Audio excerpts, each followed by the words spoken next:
Hello YouTubers, this is the noobifier. It's Friday, and that means calling all devs. Here's what you need to know in 2 minutes and 30 seconds.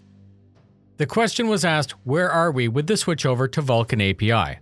Vulcan is a more modern graphics API that the devs would like to replace DirectX 11 with. There are massive complications and milestones to overcome within 6 areas. The render pipeline is a series of code that combines things like the shadows, depth, UI, and color, and as was said on the show, one would think that this would be the logical starting point, but it's actually not. Work is yet to start on the render pipeline. The Vulcan device is where the draw commands are issued to the GPU. The DirectX 11 equivalent is the current render engine, and between them is the common layer. The common layer was said to be the point in switching over, where some are handled similarly by both.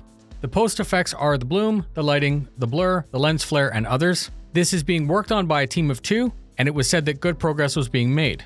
The scene submission is how the geometry interacts with the renderer. It was said to be the largest component, and the work had just begun. They said it was very difficult to define how far along work was towards completion. Many resources are being funneled towards it, and they said that there was good progress already done. It seems obvious, but when implemented, the benefits of switching over are better performance, and it opens up more modern features such as ray tracing. We know of the NPC-controlled Icarus mission in 3.9, however the interior isn't complete, and we as backers shouldn't expect to see it for a bit. The Icarus has its exterior damage, plus its propulsion and animations, which are needed for the mission. They said it's not expected to be a soloable ship, which should come as no shock to anyone. Navigation, piloting, weapons, and others are designed to be individual crew stations, again, hopefully not a surprise to anybody. The Arlington mission in 3.9 has an AI-controlled Icarus, and there was major effort placed on the balance of many types of player fleets, be that hammerheads, retaliators, or anything else in between. He said it would be a challenging mission due to the tanky nature of a cap ship, and I'm personally excited to test it for myself. David Coulson was next to speak on behalf of deeper multiplayer gameplay. They're planning to allow the captain to delegate specific permissions for systems to individual players.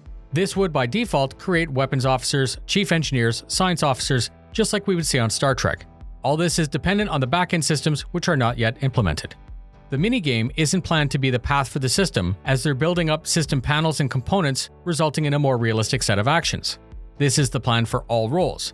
The aim is to avoid the QuickTime events that we're used to seeing in other games. Care is going to be taken to ensure that the captain's job is that of the task manager, but they're still unsure of what that actually looks like, despite the obvious desire to provide us the tools that we need to enjoy the gameplay. And that's it. This is a community-supported YouTube channel that operates free of advertisement. Please support if you like, fly safe, and I'll see you in the verse.